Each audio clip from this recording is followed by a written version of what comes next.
আমি বুকে হাত রেখে বলতে পারি। আপনি আল্লাহর কুদরত যদি দেখতে চান সরাসরি, দুষ্ট জিনের উপদ্রব আছে যে বাসায়, সে বাসায় আপনি সূরা বাকারার তেলাওয়াত চালু করে দেন, জোরে জোরে তেলাওয়াত করেন, নিজে না পারলে অডিও চালু করে দেন।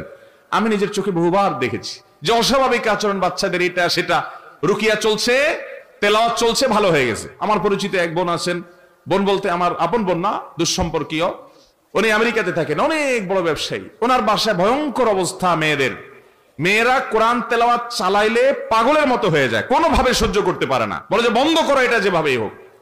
এবং হাজার হাজার কোটি টাকার মালিক ওনারা, বাফেলোতে আমেরিকাতে থাকেন।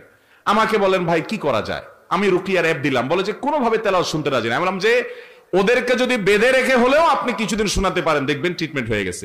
আমাকে গত সপ্তাহ না তার আগের সপ্তাহে যেন কয়েকদিন আগে আমাকে জানালেন যে ভাই আপনি না দেখলে বিশ্বাস করবেন না যে আমার মেয়েরা এখন এতটা স্বাভাবিক হয়ে গেছে যে কোরআন তেলাওয়াত শোনা ছাড়া এখন ওরা ঠিক থাকতে পারে না, কিন্তু প্রথম সহ্য করতে পারতো না।